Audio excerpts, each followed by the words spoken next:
अगर आपने अपने कंसल्टेंट, अपने एजेंट को पैसे दे दिए हुए हैं, इनिशियल डिपॉजिट थोड़ी बहुत अमाउंट दे दिया है, तो अपना केस किसी और कंट्री में चेंज करवा ले। पहले ये हम कर रहे थे कि हंगरी का काम हो रहा है तो हंगरी में हम सबमिशन करवा लेंगे, हंगरी का वर्क परमिट निकलवा लेंगे।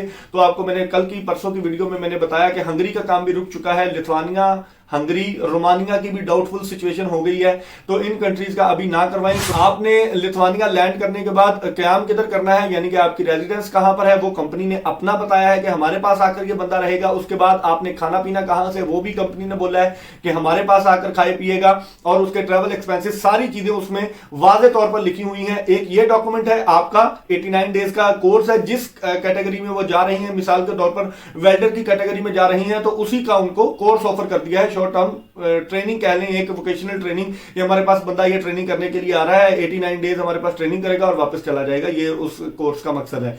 एक ये चीज हो गया। दूसरा उसका जो सबसे मेन डॉक्यूमेंट था वो है मेडिकेशन। मेडिकेशन लेटर वो निकला है, कैसे निकला है ये खबर अभी तक नहीं आई। अस्सलाम वालेकुम दोस्तों, मेरा नाम हाफिज उस्मान है और आप आइडियल वीजा के प्लेटफॉर्म से मुझे देख रहे हैं। कैसे हैं आप सब?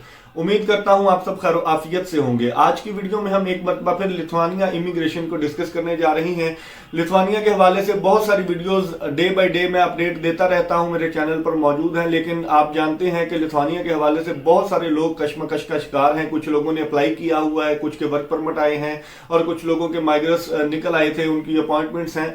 तो बहुत सारे इश्यूज हैं, इसलिए मैं कोशिश करता हूं कि 2-3-4 दिन बाद जब भी कोई नई अपडेट आए आप लोगों तक पहुंचा दूं, क्योंकि डेली बेसिस पर बहुत सारे मैसेजेस मुझे मौसूल होते हैं और उनको मैं 1 बाय 1 आंसर करने की भी कोशिश करता हूं। लेकिन एक मुकम्मल ओपिनियन जो है और मुकम्मल डिटेल के साथ नई अपडेट्स जो है उनको मैं इंशाल्लाह वीडियो में डिस्कस करता रहता हूं और आज की वीडियो में भी हम करेंगे। वीडियो मुकम्मल देखिएगा। लिथुआनिया इमिग्रेशन के हवाले से जो भी नई अपडेट्स हैं वो आप लोगों तक आज हम पहुंचाने की कोशिश करेंगे। सबसे पहले बात करते हैं उन लोगों की जिनके माइग्रेट्स 2024 में निकले हुए थे और वो डिक्लाइन हो गए थे, यानी कि आपको अगर डिक्लाइन की, रिजेक्शन की मेल आ गई थी, तो उन लोगों के लिए यही इतला है कि अभी उनके माइग्रेट्स रीन्यू नहीं हो रहे।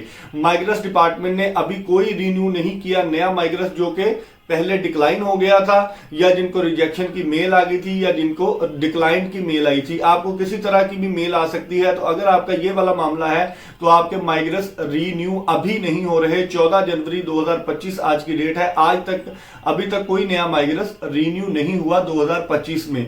और अगर आपकी अपॉइंटमेंट डिक्लाइन हुई है तो आप वीएफएस को मेल करके जरूर पूछ सकते हैं और अपनी अपॉइंटमेंट रीशेड्यूल कर सकते हैं, अगर वो सबमिशन के लिए आपको बोल देते हैं। तो बहुत सारे दोस्त अपने वीएफएस को जिस वीएफएस में उनकी सबमिशन है, यानी कि बाकू में, मलेशिया में, थाईलैंड में, फिलिपाइन में, ताजिकिस्तान में, तो वो अपने वीएफएस को मेल करके पूछते हैं। तो वीएफएस रिप्लाई में उनको बोलता है कि अगर आपके पास वैलिड आपकी अपॉइंटमेंट है तो आप आके सबमिशन करवा सकते हैं। तो वो अपनी अपॉइंटमेंट का जो लेटर है वो और जो वीएफएस ने आपको मेल सेंड की है उस मेल का जरूर प्रिंट लेके जाएं, ताकि अगर वो कहते हैं कि आपकी हम वर्क परमिट की सबमिशन नहीं कर रहे, ये जो सारी चीजें मैं आपको बता रहा हूं ये ब्लू कॉलर जॉब्स के लिए है, तो आप ये बात जहन नशीन रखिएगा। क्योंकि white collar jobs, family reunification और स्टूडेंट वीजा के लिए टोटल क्राइटेरिया अलग है, वो भी हम डिस्कस करेंगे आज की वीडियो में।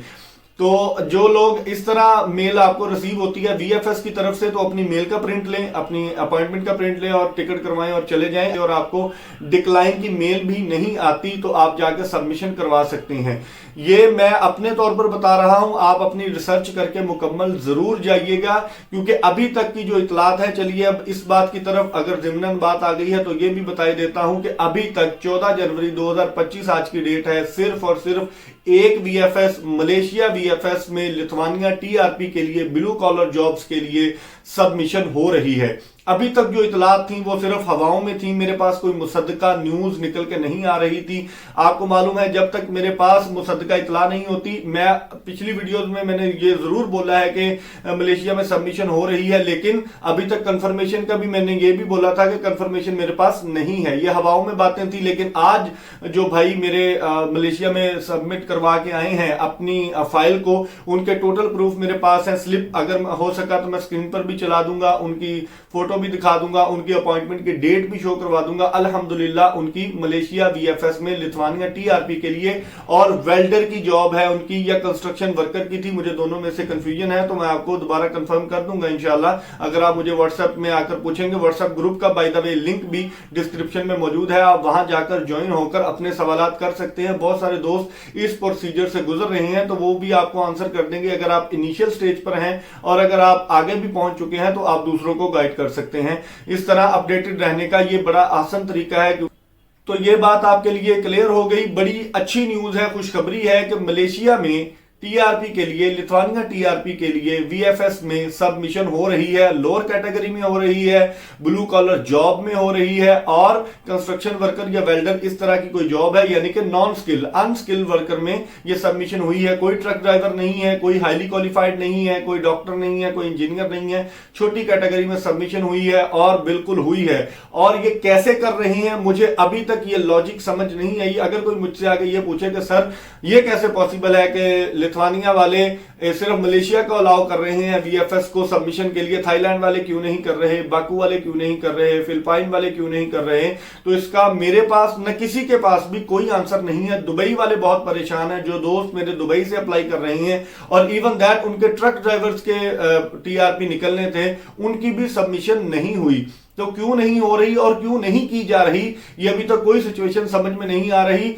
कल जो पीर गुजरा है, मंडे वाले दिन 13 तारीख से उम्मीद यही की जा रही थी कि सब वीएफएस में सबमिशन स्टार्ट हो जाएगी, नॉर्मल हो जाएगा मामला।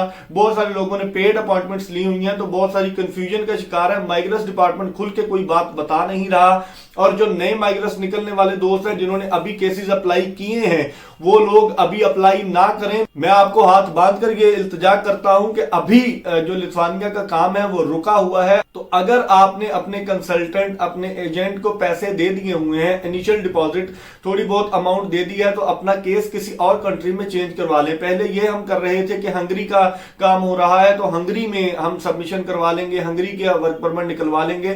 तो आपको मैंने कल की परसों की वीडियो में मैंने बताया कि हंगरी का काम भी रुक चुका है, लिथुआनिया, हंगरी, रोमानिया की भी डाउटफुल सिचुएशन हो गई है।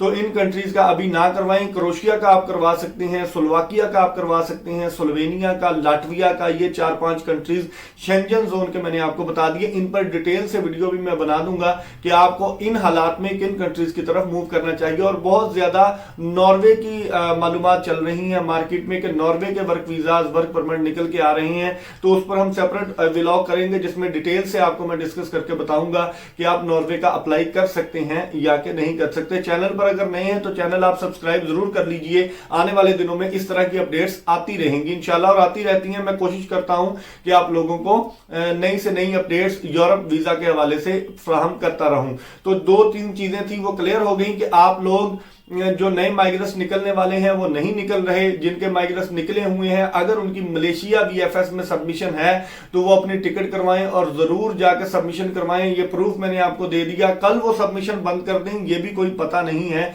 लेकिन अभी तक अल्हम्दुलिल्लाह 14 जनवरी 2025 तक सबमिशन वो कर रहे हैं वीएफएस मलेशिया वाले, बाकी बिल्कुल नहीं कर रहे।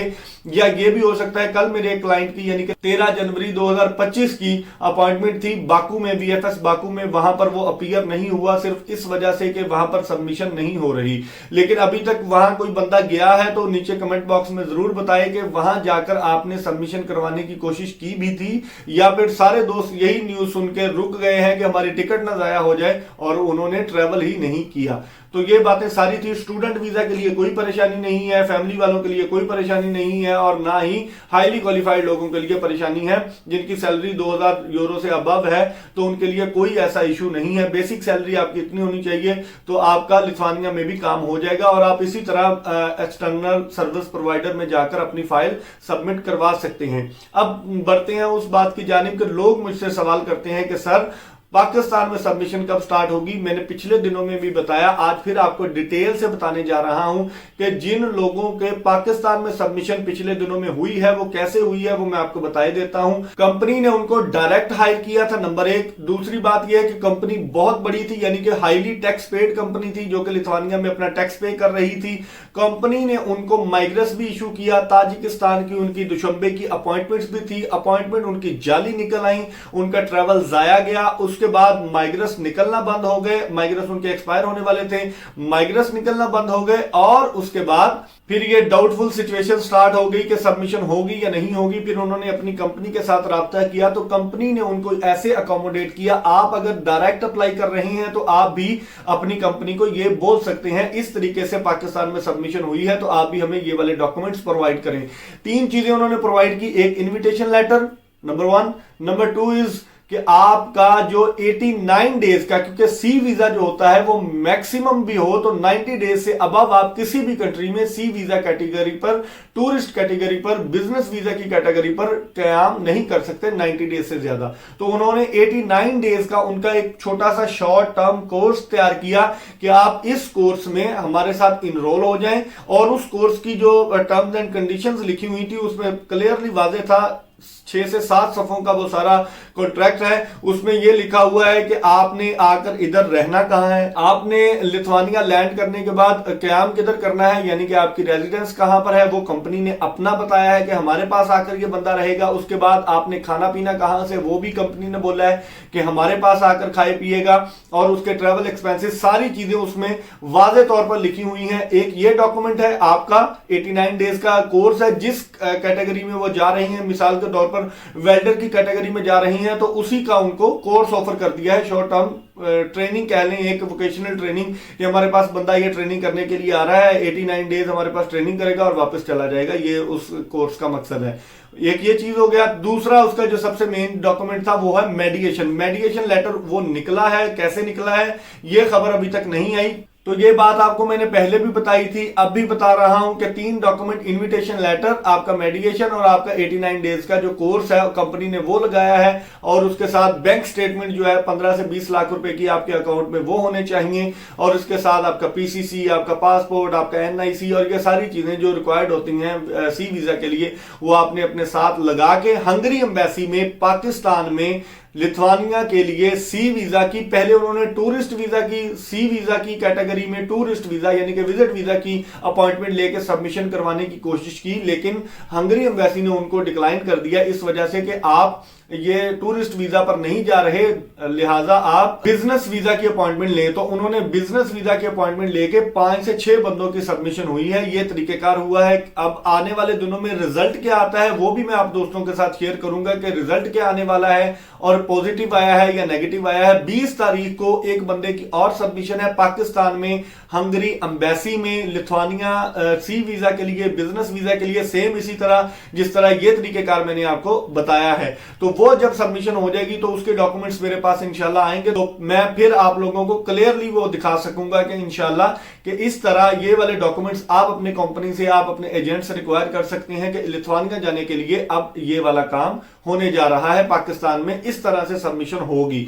तो उम्मीद करता हूं सारी बातों की आपको मुकम्मल समझ आ गई होगी, पता चल गया होगा, जो चीजें मैंने आपको बताई हैं क्लियर बता दी हैं, खोल के बता दी हैं। इसके अलावा अगर आपका कोई क्वेश्चन हो तो आप मुझे व्हाट्सएप पर आकर पूछ सकते हैं, लेकिन प्लीज वो क्वेश्चन ना कीजिएगा जो मैंने ऑलरेडी अपनी वीडियो में क्लियर कर दिया हो। अगर नहीं किया होगा तो मैं इंशाल्लाह कोशिश फिर भी करता हूं, अगर क्लियर कर दिया भी होगा तो मैं आप लोगों को रिप्लाई करने का पूरा ध्यान रखता हूं, कोशिश करता हूं कि आप लोगों को रिप्लाई दूं, ताकि आप लोग जिन लोगों ने पैसे दिए हुए हैं और वो फंसे हुए हैं तो उन लोगों को कोई ढारस बन सके उन लोगों की। तो कल तक की वीडियो के लिए अपने मेजबान हाफिज उस्मान को इजाजत दीजिए, दुआओं में याद रखिएगा। अल्लाह निगहबान।